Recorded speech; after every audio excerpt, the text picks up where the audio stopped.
continue to see reports of intentional targeting of civilian infrastructure and buildings, resulting in even more injuries and deaths. More than 2.5 million people have fled the country, seeking refuge from this needless war. While waging an unjustified war on a peaceful neighbor, Putin is also tightening his chokehold on Russian dissent back at home. NGOs report that Russian authorities have detained nearly 14,000 anti-war protesters since late last month, since February 24th. The United States, acting in concert with our G7 partners today, took further steps to hold Russia to account. We announced additional actions against wealthy Russian elites to ensure the government of Russia pays a severe economic and diplomatic price for its invasion of Ukraine, including actions against individuals who sit on the boards of major Russian financial institutions. We are also designating 12 members of the Russian Duma who led the effort to recognize the so-called Donetsk and Luhansk People's Republics, as well as the wife and adult children of Kremlin spokesman Dmitry Peskov. The Department of Commerce has imposed new controls on exports of U.S. luxury goods to Russia and Belarus to ensure those propagating this war of choice cannot enjoy or benefit from these U.S. products. We have also imposed an import ban on Russian alcohol, seafood, and non-industrial diamonds, and we're working with Congress to revoke Russia's permanent normal trade relations, commonly referred to as most favored nation status. In addition to the practical steps we are taking to impose costs on Russia, our commitment to supporting Ukraine and to countering Russian disinformation is Euro-Atlantic aspirations.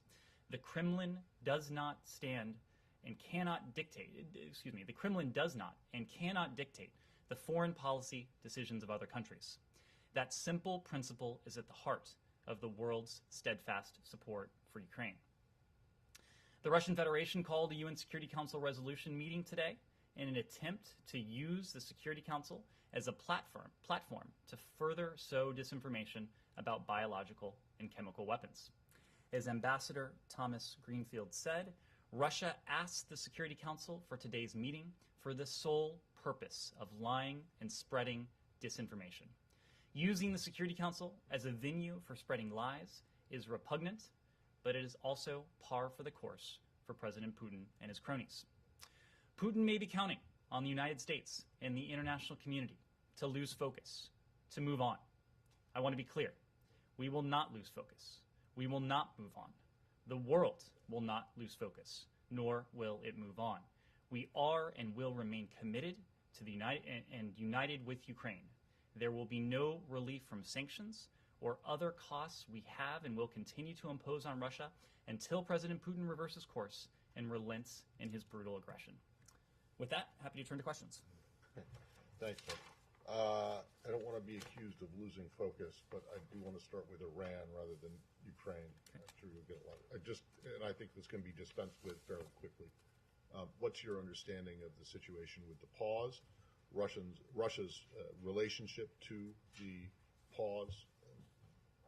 Well, Matt, the Special Envoy Rob Malley and his team have returned to Washington today for consultations. They just have returned to D.C.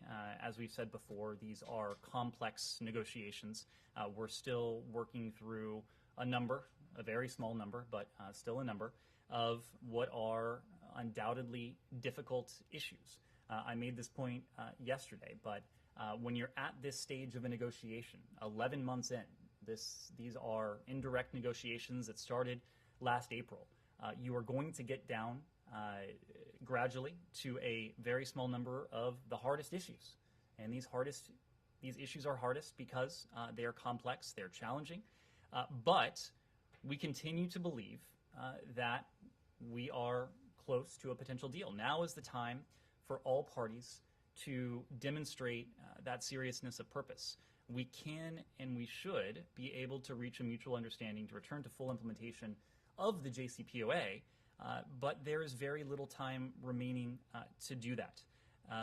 You've heard from Josep Borrell that there are essentially, we're close, but there are external factors that are also now interceding in these negotiations. But delegations are returning to capitals. There will need to be decisions made in places like Tehran and Moscow.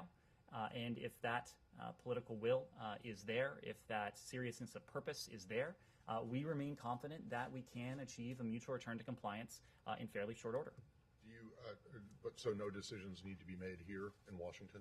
It's basically you guys are satisfied with where things are, and it's up to the Iranians to resolve that small number of issues and the Russians to resolve their sanctions issue? I don't want to parse too much this very small number of remaining issues, but I will just leave it at the fact that we are confident that we can achieve a mutual return to compliance with the JCPOA if there is seriousness of purpose, if those decisions are made in places like Tehran and Moscow. Okay, well, when you said that he mentioned external factors, but is it really plural, or is it just one external factor? I will. And can you explain? Speaking of things I'm not going to parse, I'm not going to parse the tweets well, of. What are the external factors specifically? I mean, can we just put a fine point on it? It's the Russians' demand that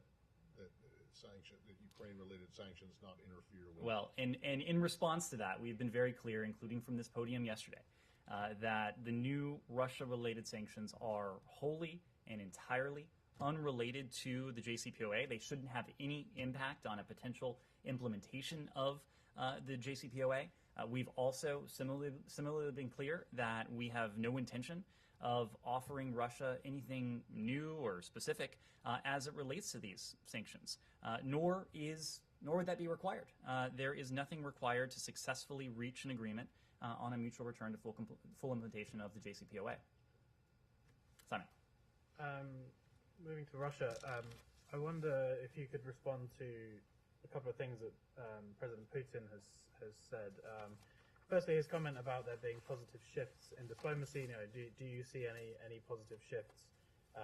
Do you have any idea, what that might be that he's referring to? Is there something positive that's come out of the meeting between Lavrov and Kuleba in Turkey? And secondly, he mentioned the 16,000 volunteers from the Middle East who are going to fight alongside Russian forces in Ukraine. Do you have any response to that? In terms of the diplomacy, we would certainly welcome a positive reorientation of the various diplomatic tracks. And I call it a reorientation because it would require a shift in what we've seen to date. Of course, we weren't a party to yesterday's discussions in Antalya, but you heard from Foreign Minister Kuleba before he went into those talks. You heard from him after he emerged from those talks. Before he went into those talks, he said that Ukraine appropriately had low expectations. And it seems that those low expectations may or may not have been met. He said after the fact that Moscow, it seems, the impression he was left with, continues to essentially ask for, advocate, demand the complete surrender of Ukraine. Of course, that is not genuine diplomacy. That strikes us as something much more akin to what we've talked about before, and that is the pretense of diplomacy. Going through the diplomatic motions, taking part in meetings, doing so occasionally at senior levels, to include at a ministerial level, as took place yesterday, without having any genuine intent of seeking to make progress on the underlying issues. That is what it now seems quite clear that we saw prior to the Russian invasion. It is what we were concerned and we warned about potentially seeing prior to the Russian invasion. It seems that's what we may be seeing now. If there is a positive movement, of course we would welcome that, but we would want to hear that not from the Russian Federation, which has continually and continuously mischaracterized its intent, its objectives, its goals, and we would want to hear that from our Ukrainian partners. And on the volunteers from the Middle East. Look, we've seen these reports. We've seen Putin's comments about Syrian foreign fighters. If true, this would represent an even further escalation in Russia's unjustified, unprovoked, premeditated aggression and now its brutal war against Ukraine. Russia is and would be pulling from its destructive, its destabilizing playbook that has brought havoc to places like Syria. Russia's focus should be on stopping the war it started needlessly on an unjustified and premeditated basis, rather than adding to the further suffering of the Ukrainian people, further casualties that Moscow has experienced. And this also speaks, I think, to the fundamental miscalculations that Putin has made in choosing the path of war over the path of diplomacy. It seems quite clear from a number of indications, including, again, if true, the fact that the Russian Federation feels the need to pull so-called volunteers from other theaters, that President Putin and those around him severely miscalculated if they thought that they would aggress against a sovereign, independent country and not encounter fierce resistance. It's clear that they are encountering fierce resistance.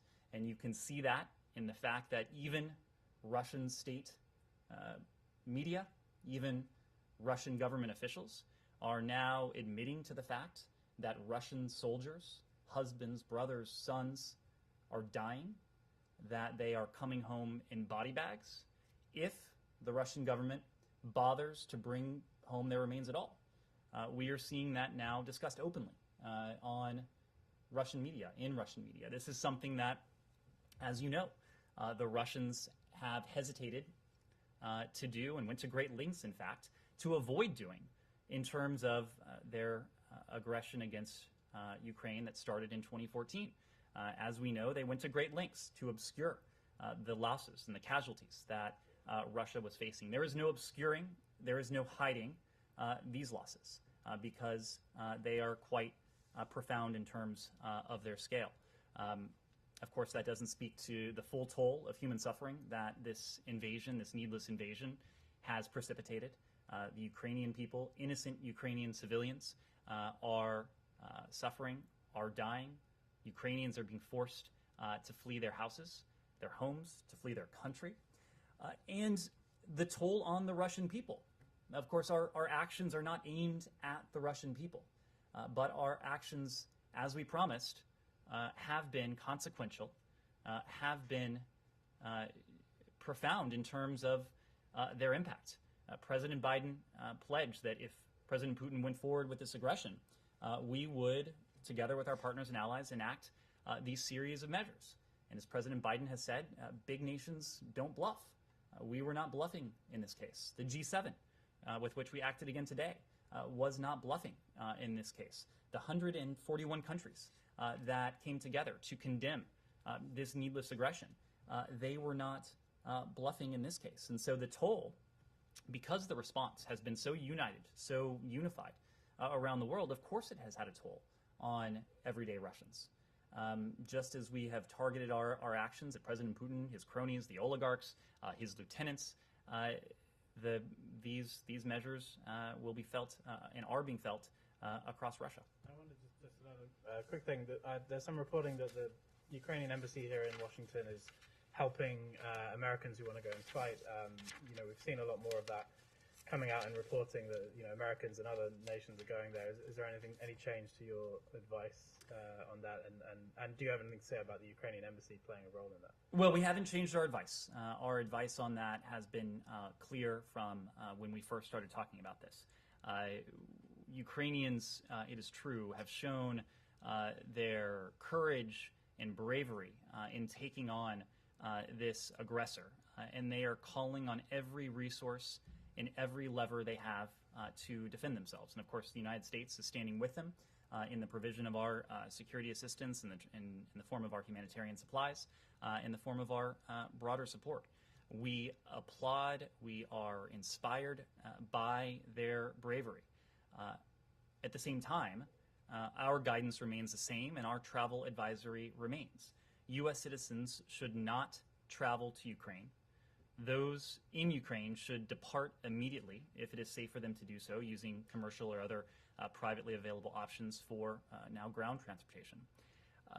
Importantly, U.S. citizens who travel to Ukraine, especially with the purpose of participating in fighting there, they face significant risks, including the very real risk of capture or death.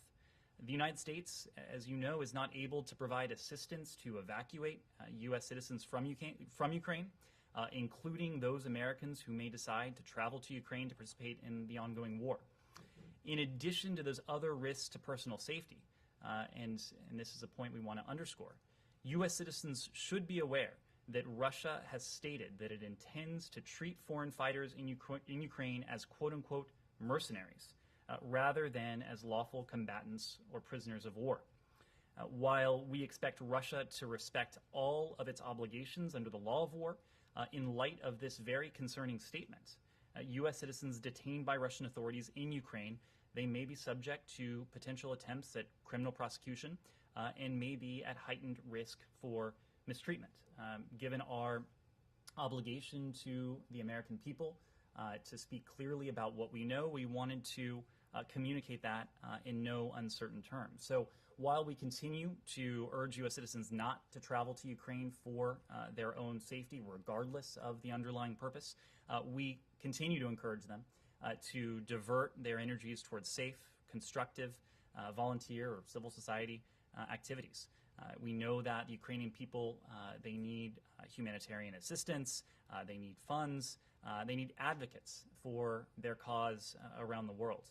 And we applaud Americans across this country and those around the world who are using their skills, their passion, their energy, their resources to assist the various NGOs that are working to support this important mission in the United States or around the world.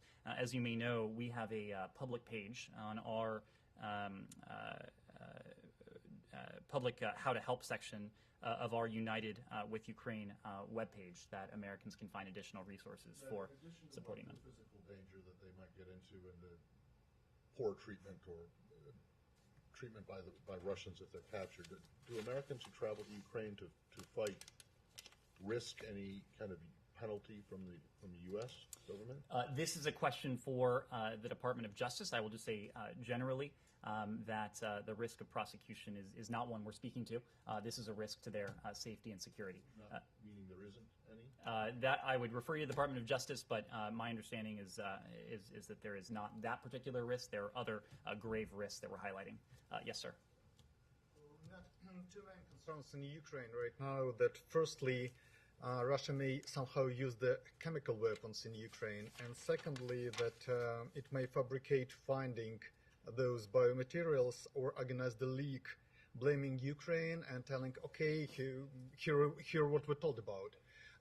The State Department policy from the very beginning was not to classifying any information about Russia plans, but to make them public. So I'd like to ask your position and your understanding. Is it possible? Well, in this instance, we're not speaking to classified information, but we have spoken to our profound concern that this may be a real possibility. And there are really two underlying reasons that inform that concern. First, we know that Moscow has used these banned substances in the past. It has used them against dissidents at home. Alexei Navalny is, of course, the most prominent, notorious, I should say, example of that. The Skripals in the United Kingdom, using a banned chemical agent on British soil. The other concern, what the other element that undergirds our concern, is what we discussed yesterday. And if you were to diagnose the tactics of the Russian Federation, you might call it projection. But Moscow has a tendency to blame others, to blame Ukraine, to blame the United States, to blame the West, of the very activities in which it is engaging. And so we take its track record and we take its tactics, and we marry those two things together, and we see that Russian officials in recent weeks and even more so in recent days with the UN Security Council session that they called today have been speaking to the possibility of the United States, of Ukraine, of others employing chemical agents, chemical weapons, biological weapons. Of course, that is totally false. It is baseless. Our concern, however, is that these baseless accusations do point to potential plans on the part of Moscow. And so we have been very clear about that concern for a couple reasons. In the first instance, to do all we can through our public messaging and through every means by which we can to deter any such use of chemical weapons, but also to make sure that the world is operating with eyes wide open.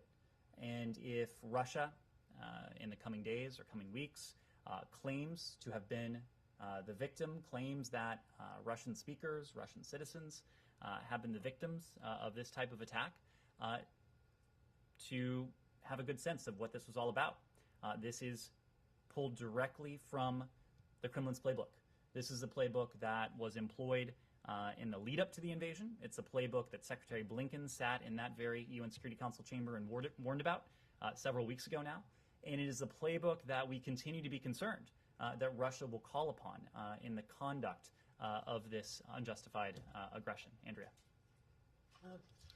Do you have any evidence beyond their past practice and their claims in this session they called? I have a couple of other questions. Also, at today's session, China supported this proposition on Russia's behalf. What does that tell you about any hope of President Xi trying to pull Putin back from this invasion? I will say generally regarding today's session at the UN, of course it was called by Russia. It is a session that, as you heard from Ambassador Thomas Greenfield, that we in many ways embraced because we took advantage of the forum to fight disinformation with the best antidote to disinformation, and that's information. And what you heard from Ambassador Thomas Greenfield were the facts, pure and simple. And what you heard from the Russian Federation, I think it's fair to say it rivals what you might see, what you might find on some of the darkest corners of the internet. We heard too many lies, too many pernicious and corrosive lies. I don't want to go through them one by one to give them even more oxygen, of course, but there was one in my effort to review what the Russian perm rep said that really stuck out because of its vividness. And he spoke about the strike at the maternity ward. We've all seen the harrowing images with our own eyes. We've seen video footage from the ground. I know many of your outlets have captured that imagery with your own people on the ground. But we heard the perm rep refer to this quote-unquote allegedly destroyed maternity hospital, claiming that it wasn't destroyed. We heard him point to photos allegedly taken from inside the building that, according to his account, showed little more than what he called disorder, an overturned chair, overturned furniture, claiming that the building was otherwise intact, not in any way addressing the fact that this was a brutal strike against a maternity hospital that killed innocent Ukrainians. Of course, there was much more when it came to the lies, the fiction, the pernicious lies about various supposed chemical and biological efforts. But the fact is that any country that stands with, that espouses, that backs up these lies, they too are associating themselves with whatever the Russian Federation may enact in Ukraine. Again, we have deep concerns about what the Russians may be plotting in this regard. We think all responsible countries should speak out against this. Any responsible, any sentient country could listen to what was coming from the perm rep today and diagnose it for what it is, and what it was. The fact that any country would lend any bit of credence or credibility is disturbing, and it will, again, associate that country with any actions that the Russian Federation undertakes in Ukraine. Jenny. I had another Oh, question. sure. Sorry.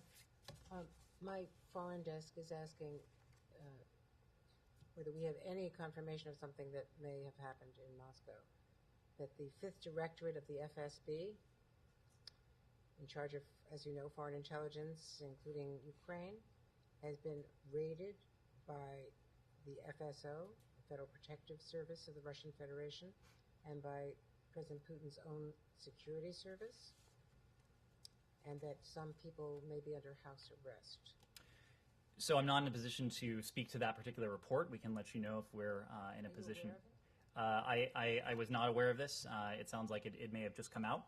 What I will say, however, is that certainly in the weeks leading up to Russia's aggression against Ukraine, we saw, and in the days after, in fact, we saw thousands upon thousands of Russian citizens, private Russian citizens, take to the street.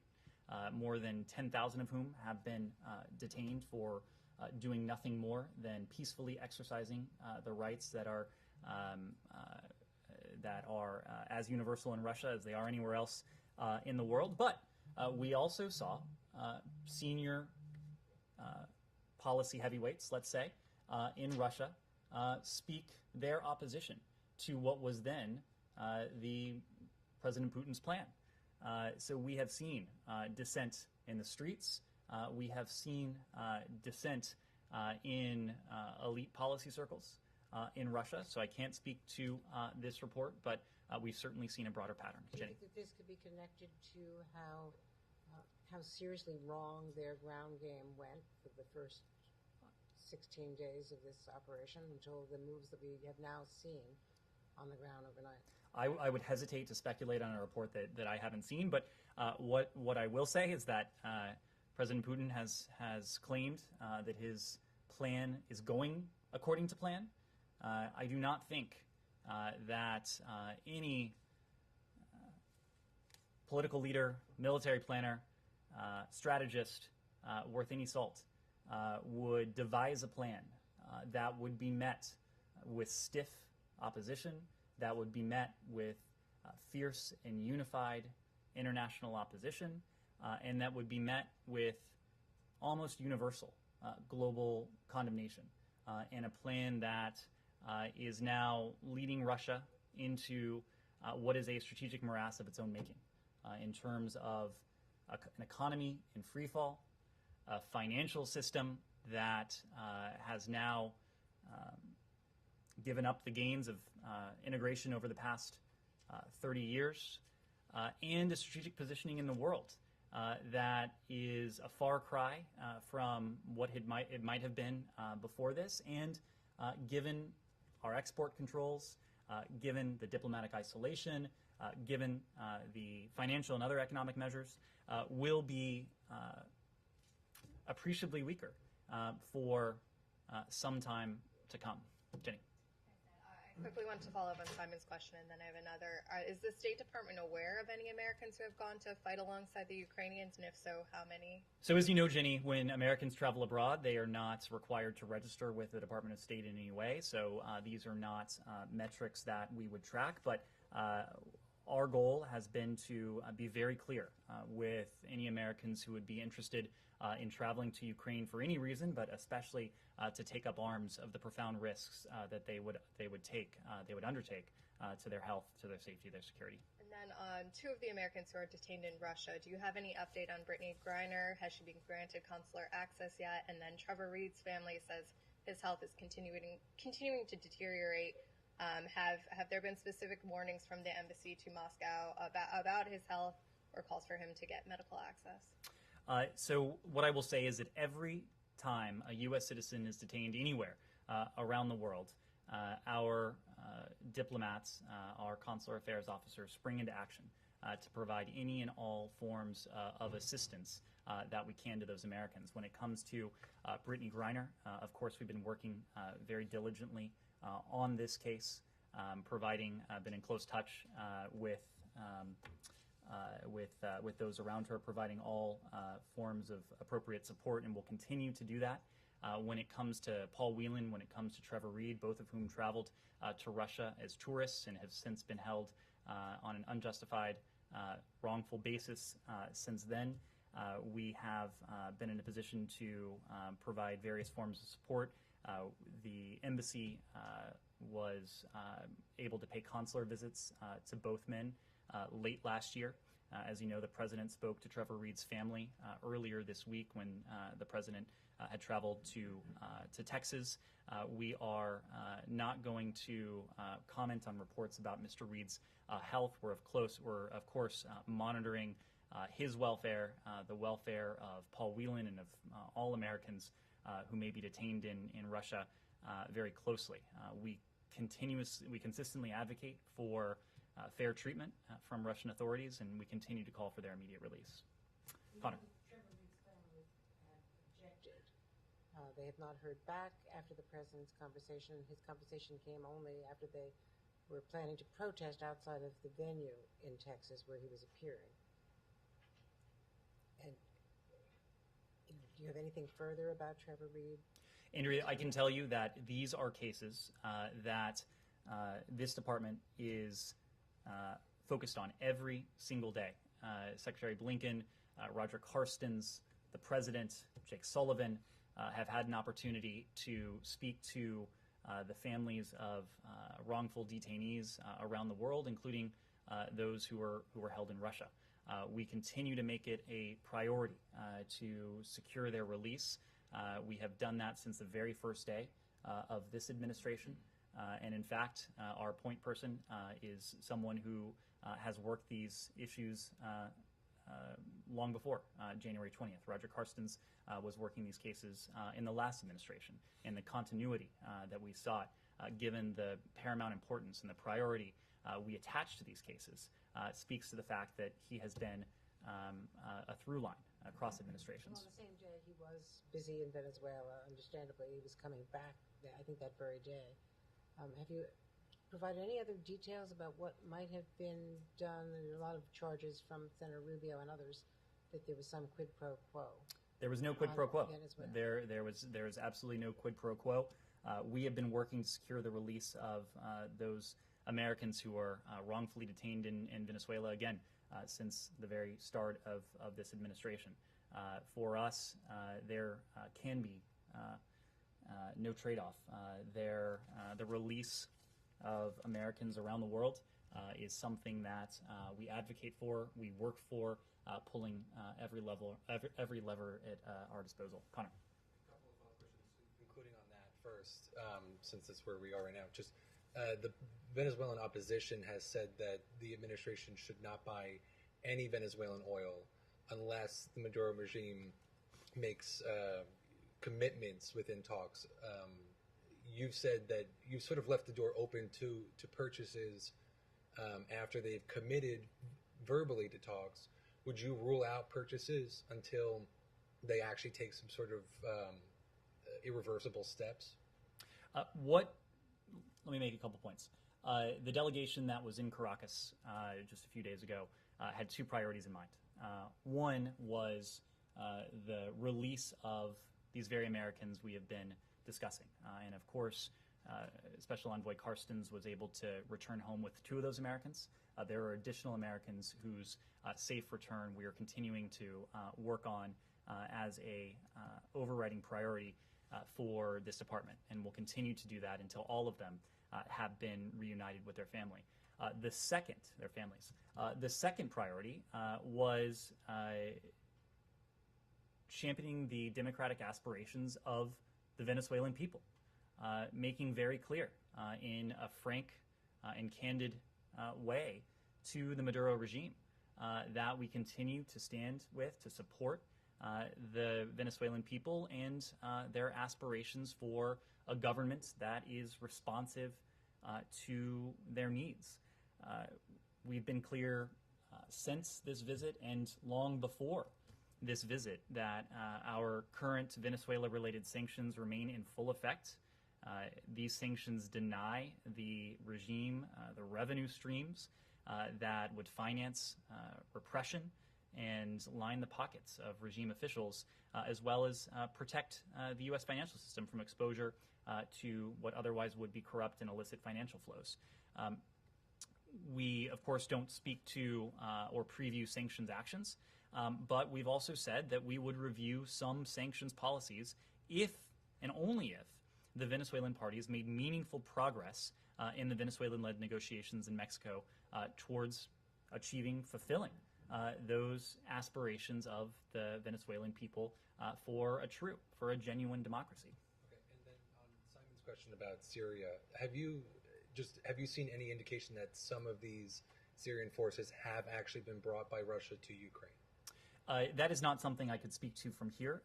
The reports of the Russian Federation and President Putin calling on recruits from other conflict zones, that alone is a sign of a deeply troubling sign of further escalation. And then on diplomacy, you said yesterday there's been no outreach basically from the State Department to the Russian government. Why hasn't there been? I mean, you champion diplomacy throughout this time, and obviously you say that Russia is not engaging in good faith, but if it would make any kind of difference to at least have some sort of, letter, call, whatever, from the administration to the Russian government, why not you take that opportunity? Connor, the moment we thought that our intervention in that particular way could lead to progress, could lead to a breakthrough, could diminish the violence, could save lives, we would do so. Right now, there are a number of close partners who are engaged directly with the Russian Federation. That includes the French, and we saw President Macron in person earlier this week on our way home from Europe. That includes Prime Minister Bennett of Israel. We saw Foreign Minister Lapid in Europe earlier this week. That includes our Turkish allies. The president had an opportunity to speak to President Erdogan yesterday to hear about that engagement. It includes the Germans. Of course, we've been in close touch at the foreign minister level and at the level of the chancellor as well. So all of these diplomatic efforts have been done in full coordination and consultation with the United States. There has not been, and to the contrary, the United States has not been absent from this process. This process involves a number of different steps. We are supporting our Ukrainian partners. We are supportive of the diplomatic engagements that our close partners are undertaking in full consultation and coordination with us, just as we are working and in many ways leading the international community to impose increasing costs on the Russian Federation for its aggression against Ukraine. We see these various missions as complementary. Jenny. Thank you, Ned. Nice to see you again. See you. I have a complication on the South Korea and North Korea and China. First question is, the South Korean president-elect Yoon Suk-yeol said he would take decisive actions against North Korea's illegal and unreasonable behavior. What can you assessment in his defensive efforts against North Korea? Well, Jenny, the advantage we have in terms of our relationship with countries like South Korea is that it is a relationship, in this case, it is an alliance that transcends political parties, it transcends individuals, it is bigger than that. And so we look forward to, and we have congratulated President-elect Yoon Suk-yeol on his election. We look forward to working with him and his full government because we know that together we'll be able to continue to deepen the economic ties, the close people-to-people ties between our two countries, and our cooperation on matters of regional and broader international security. And as we discussed yesterday, of course, there is no more pressing challenge to peace and security in Northeast Asia than the DPRK's illicit ballistic missile and nuclear weapons program. So just as we have worked very closely on a bilateral basis with our South Korean allies and on a trilateral basis with our South Korean allies and Japanese allies together. We'll continue to do that with the new South Korean government going forward. On North Korean Kim Jong-un visit Dongchangmi satellite launch site yesterday and preparing to launch ICBM missile soon. Do you have any information on this? That's not something I would be able to speak to. Okay. The ultimate goal of the North Korea's excessive missile launch is to lift the sanctions against North Korea. Does the United States have any plans to lift the sanctions for dialogue with North Korea? Jenny, we are focused on substantive, practical, pragmatic diplomacy, working in full coordination with our allies in the Indo-Pacific, in this case, the Japanese and our South Korean allies.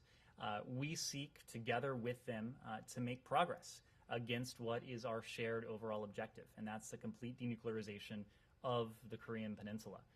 We are ready and willing to engage in dialogue with the DPRK, to include direct dialogue with the DPRK. We have made our willingness to engage abundantly clear. I did so again yesterday from here. We've also made abundantly clear that we harbor no hostile intent towards the DPRK, and that is why we have repeatedly underscored our willingness to engage. It is now up to the DPRK to determine if it wishes to engage. Of course, in recent days, rather than engagement, we have seen additional provocations. And so even in recent days, we have worked with our partners and allies in the UN, and of course with our allies in Northeast Asia, the ROK in Japan, on ensuring that we take appropriate action to hold the DPRK accountable for these provocations. Last one. North Korea and China are uncooperative Russian sanctions. What disadvantage do you have for considering for these countries disadvantage for China, because China is not participate sanctions against Russia? Sorry, was your question about the PRC's enforcement of sanctions against Russia or DPRK? Yeah, DPRK also. Well, China. so it is incumbent upon, when it comes to the DPRK, and much the same could be said of Russia for that matter, it is incumbent on all countries, especially all responsible countries, to fully implement the international sanctions regimes that are in place. In the case of the DPRK's illicit ballistic missile and nuclear weapons program, it is not in our security interest, to be sure. It's not in the security interest of our allies in the Indo-Pacific, but it's not also in the interest of the PRC. And it is incumbent upon all responsible actors to enforce the sanctions that are on the books, to contain this program, to confine it, and to hold the DPRK accountable for its violations of multiple UN Security Council resolutions over the course of many years. Treasury Department today announced that there is additional sanctions against North Korea. Do you have anything on that? We don't preview sanctions activities, but again, speaking to the provocations, additional provocations from the DPRK in even recent days, I would not be surprised if we have more to say on that before too long. Yes, sir. Thank you, Mr. Price. Jason Calderon from NTN 24 here. As you know, yesterday, President Biden announced the designation of Colombia as a major non-NATO ally. What exactly does this designation mean? Does it make any difference in the relations of the two countries? And also, when is going to be sent the notification to the Congress? Well, this designation is notable for a number of reasons. First, it makes Colombia only the third major non-NATO ally in the Americas. We recently bestowed this status upon Qatar and other countries, but Colombia is now only the third country in the United States to have been afforded this status. This designation provides a long-term framework for our security and defense cooperation, and it further reinforces the already strong cooperation and bilateral defense cooperation and relationship between the United States and Colombia. It helps to support our joint defense planning, procurement, training activities. Some of the advantages of this status also include eligibility for collaboration on the development of various defense technologies, privileged access to the U.S. defense industry, and increased joint military exchanges, exercises, trainings, as well as special access to military equipment and financing. And the fact that we are able to grant this status to Colombia speaks to the fact that together we enjoy one of the closest defense and security relationships in the hemisphere. We have a vigorous military-to-military partnership. We share any number of interests in the hemisphere, and in some cases, well beyond. Do you think this sends a message to Venezuela's regime? Well, I think the message it sends is that we value Colombia as a partner. When it comes to Venezuela, Colombia has been very generous in terms of opening its doors, opening its collective arms to millions of Venezuelans who have been forced by repression, by economic deprivation, to flee their homes and to cross the border into Colombia.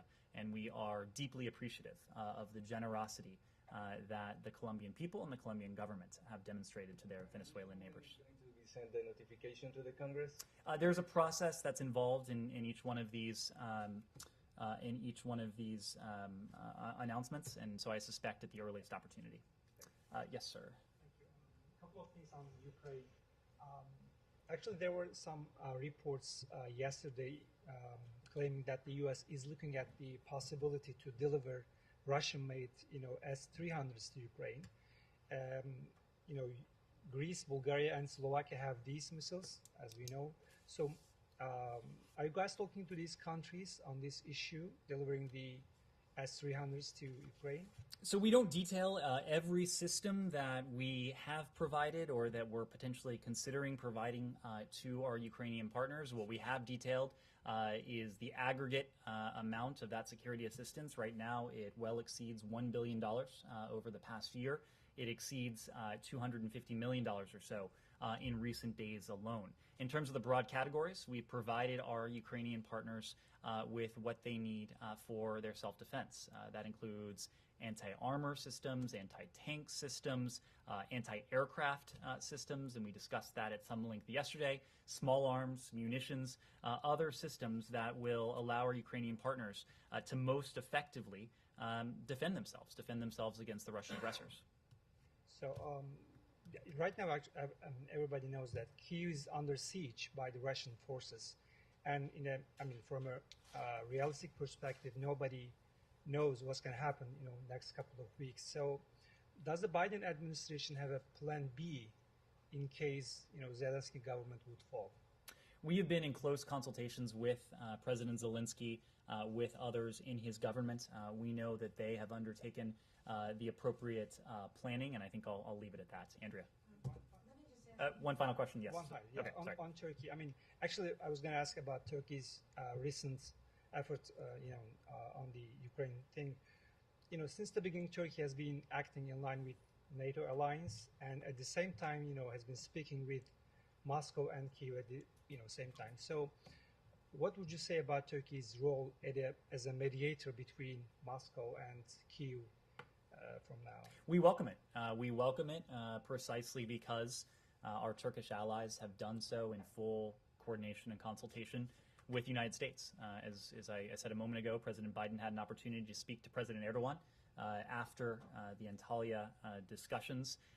Secretary Blinken had an opportunity to speak to Foreign Minister Çavuşoğlu just the other day before the Antalya discussions.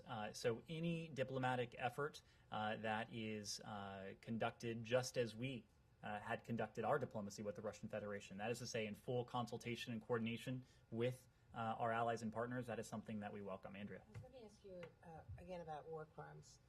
The Vice President made some mention of this again today.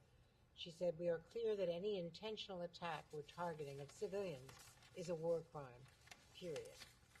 Do you does the United States believe that the attack on the maternity hospital in Mariupol was intentional or an accident? Well, Do you believe that's that the attacks on the civilians trying to leave in those humanitarian corridors that were violated were intentional or were accidental? So that is the challenging aspect when it comes to a potential war crimes designation. There is no doubt that civilians have been killed by Russian bombs, Russian missiles, Russian forces. The element that requires due diligence and investigation is that element of intentionality. Was it the intent of Russian fighter jets? Was it the intention of Russian commanders at sea to drop munitions, to fire missiles, to use force against civilians? And so that is what we are in the process ourselves of documenting. That is what we are in the process of supporting these investigations that are ongoing around the world to determine whether there was an intentional targeting of civilians in this context. Is there a deliberate effort by the United States, in contrast to the 39 countries that are going much further and saying, as the British Foreign Secretary said here in Washington yesterday, this was a war crime, period?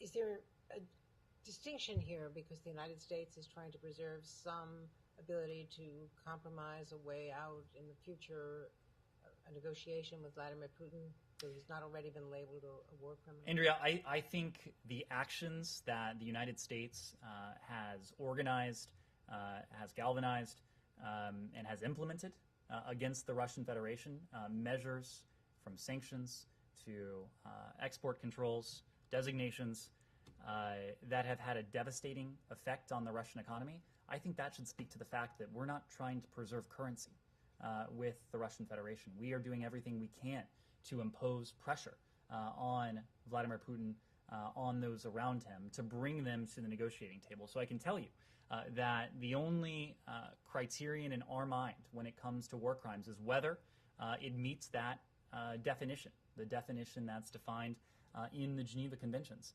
And you put your finger on what can be a challenging element to ascertain.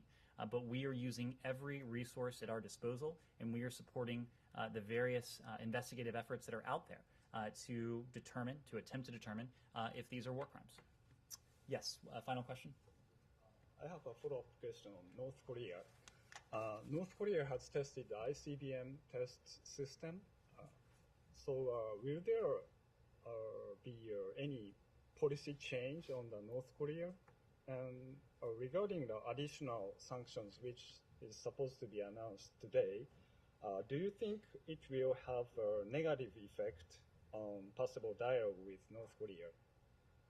Well, the tests that you refer to, the testing of an ICBM system, is something that North Korea attempted to hide, and something that the United States announced to the world yesterday.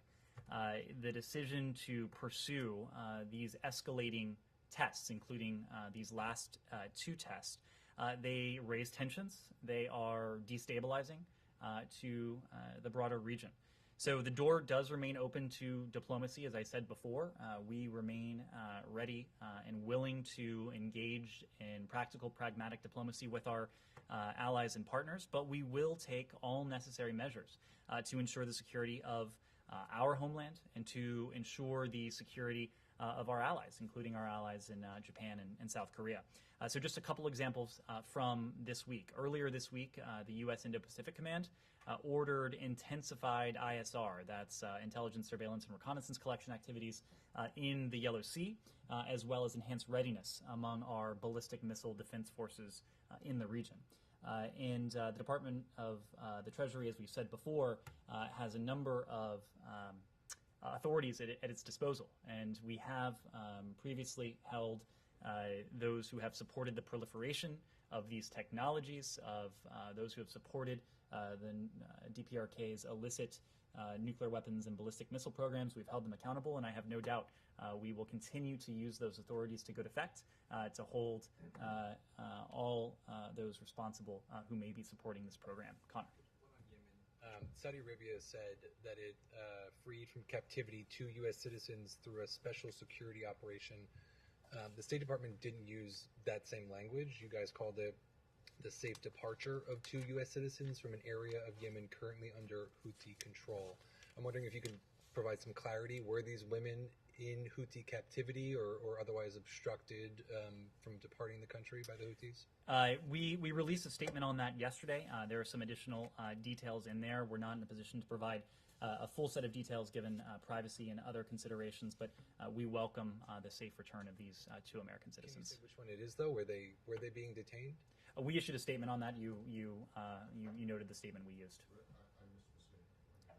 Actually pushed out? Or no, we provided it yesterday. Okay. Can I just ask you one thing on Saudi? Sure. Raif Badawi. Yes. Do you have anything to say about his release? Of course, these are issues that we have addressed at senior levels with our Saudi partners. We have made very clear that human rights are at the center of our foreign policy. I think you've seen that in our engagements in the Middle East and around the world. So every time there is progress when it comes to human rights, it helps us advance an even closer partnership, an even closer relationship with our partners and allies. Certainly would welcome this release. So, but you don't seem overjoyed about it. Is it basically because you think it should have happened a long time ago? Well, we'll get you more details on this. Thank you all very much.